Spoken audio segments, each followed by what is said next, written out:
What is up, everybody? I'm VortexTCG and I welcome you to the official start of my BT12 coverage. You might have noticed I haven't uploaded recently, but I've been focusing on getting all the deck profiles out and also getting some gameplay videos ready in the meantime. But enough of the explanation. The deck that we're going to be showcasing today is Imperialdramon. I've been playing Imperialdramon for quite a while now, mostly part because of my Sealed Only series. Please do go watch that, by the way. I do put a lot of effort into that. But it's also got some brand new support in BT12, and I think it doesn't get enough attention that it deserves. In my playtesting, it has done very, very well, and I think the new cards are sort of like, people are just not using them as much, and I think in this version it does so much. So I hope you guys look forward to the deck profile. I'm going to showcase the whole deck to you first, and then I'm going to go into explanations of all the cards. So if you're looking forward to the video, please do like and subscribe. Let me know what you think about this new deck profile format, and let's get straight to the deck profile. And here is my current Imperialdramon deck list. I'll now quickly go over all the cards if you just want to get the deck profile.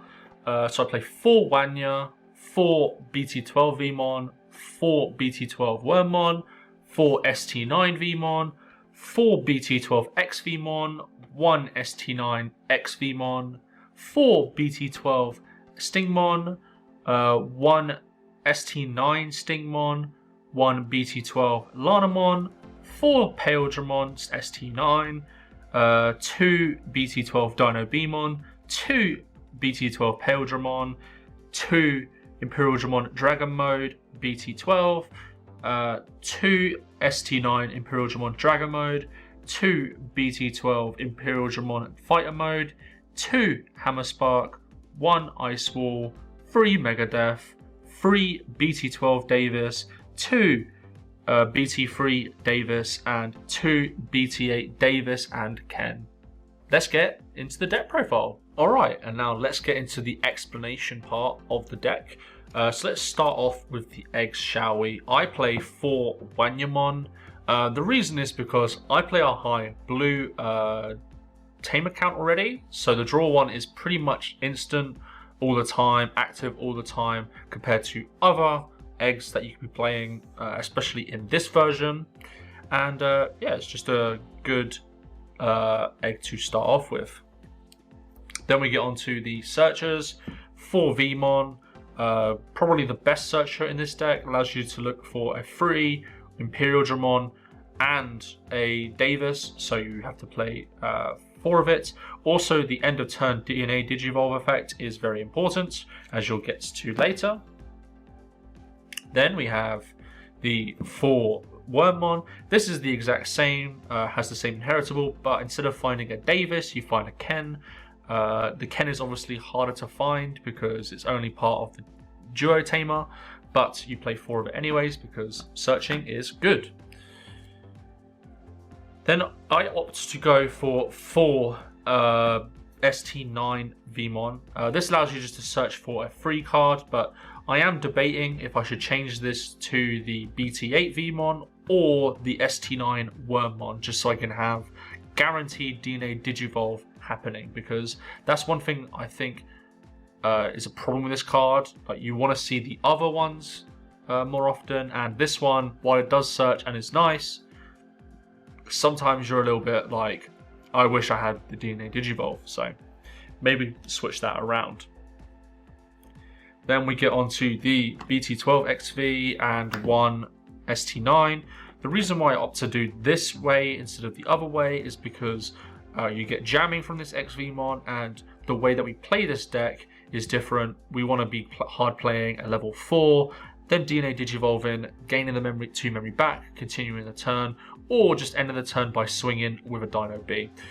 This one doesn't really have a good inheritable. It has 1k essentially, but sometimes you just need a free cost XVmon, so we play 1 of it. Then we have, similar in style, 4 Stingmon and 1 from BT12 and 1 Stingmon from ST9. Similar idea. I think this one is more stronger when it comes to the inheritable because it gives piercing. The jamming obviously does help, but the piercing I think is a lot more better, especially when we get to Dino B. It gains another 1 memory when you DNA Digivolve. Again, that's the idea that we're going for with this deck. Again, the draw effect on this Stingmon is also very nice, but I find myself not needing to draw that many cards. So I end up just going for 1 and 4 respectively. And then we also just play 1 Lanamon. I had 49 cards, and I think just having the Lanamon as the 50th card, just as another hybrid option, is quite nice. But I can see some changes, maybe another Hammer Spark, or maybe another power card like a Dino B. Speaking of our level 5 pool, this is the most important part of this deck. Unironically, like the 6s are nice, but the 5s are better. 4 Imperialdramon starter deck. Get to bottom deck a guy 6k DP or less, and then you get to swing twice. Ideally, you'll be swinging into a guy, unsuspending, doing piercing for 1 check, and then swinging again, and then going into an Imperial to then unsuspend with a dual Tamer. So this is still a very powerful card, and we play 4 of it. Then we play 2 Dino B. I am considering playing 3 Dino B and only 1 Imperialdramon. And the reason being is because this card enables everything in your deck. Essentially allows you to go into your DNA, swing, then use your Davis to DNA to Digivolve into an Imperial, continue your turn, trash a security, do multiple damage in 1 turn. We then have 2 Imperialdramon. Again, this is the card that I'm considering cutting down to 1. This is really nice. It has a really good inheritable, which you can trigger multiple times in a given turn, and also provides a lot of control. However, I'm not 100% sure if you need to play 2 of this. If you were to make your own version, I probably would go 3 Dino B and 1 Imperialdramon. But either way, this card allows you to trash the top 3 cards from all of your opponent's Digimon. So if they have inheritables that are problematic, they pretty much go. And then if you DNA Digivolve, 2 of your opponent's Digimon cannot attack. Very good stun effect and very good inheritable, but I don't think it cuts enough, unfortunately. Let's get into the dragons themselves. Imperialdramon Dragon Mode. This card is similar to the old Fighter Mode. You can go into this for free because you're going to this from a Pale or a Dino B. You get to unsuspend and suspend another guy, and then you're able to swing, and at the end of attack you can Digivolve into another Imperialdramon, not a Fighter Mode, just any Imperial for its cost, and if you would, it will just reduce the cost by 2. So very important card, and it continues your turn. Then we play 2 of the starter deck ones. Essentially, this allows you to continue your turn, or continue your turn on the following turn, because you'll be playing out your XV and not Dino B, the Stingmon, and then essentially you're able to go +2 memory if they don't answer that. So very strong card, made even stronger in the new version. Then we get onto the Fighter Mode. This card is genuinely insane. So it costs 2 to Digivolve from a Dragon Mode. You can suspend all of your opponent's Digimon with no sources. Then you can return one of your opponent's suspended Digimon to the hand. But if you return an Imperial Dragon Mode from this Digimon and return it to your hand, place all of your opponent's suspended Digimon at the bottom of the owner's decks instead. So essentially this becomes a massive board wipe. And not to mention that it also gives you a security attack +1 and blocker and 1k DP for each color. So essentially this becomes a 15k blocker or a 2 swing on your turn. So you play 2 of it. Then we get into options. 2 Hammer Spark. I've tried 3. But I don't think I need the 3rd at this point. This is just to help you with some memory issues that you might find in the early game. We also have an Ice Wall. You're playing a blue deck, essentially, so you have to play an Ice Wall. We play 3 Megadeth, arguably one of the better removal cards in this game. Suspend a guy, and then you also get to return a suspended guy to the owner's hand. You play 3 of it, it's very good. Then we get into Tamers, and the first one is the new Davis. So if you have a guy with 3, which is all your deck, or a guy or a tamer with Ken in its name, you gain a memory. So this means if you have the dual tamer out, you're able to gain the memory either way, which is very, very strong. And then when you swing with a 2-color blue and green Digimon, you can suspend it and go into a card with Imperialdramon in its name. So if you swing with the Dino B effect, you're able to then go into the Imperialdramon, which allows you to gain even more advantage. And this card is genuinely insane.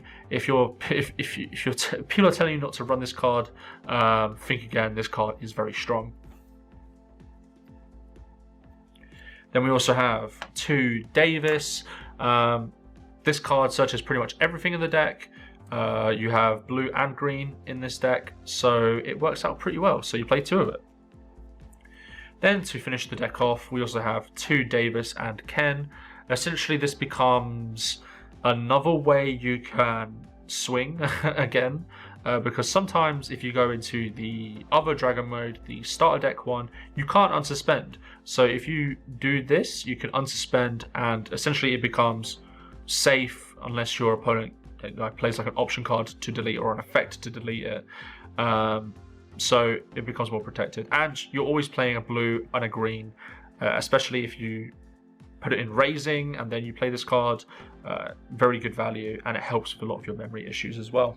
Anyways, that has been my deck profile for Imperialdramon. Overall, I think it is a very strong contender, especially considering that the Boundless has come, and I think Imperial can really place a little bit higher on the tier lists that people post and stuff like that. I think it's close to 1.5 to 2 at this point, but I wouldn't be surprised if Imperialdramon takes some events, because these cards are pretty insane. So yep, if you liked this video, if you liked this deck profile, I really do encourage you to like and subscribe to the channel. I'll be posting more BT12 coverage coming soon. And yeah, thank you guys for watching. I'll see you guys next time.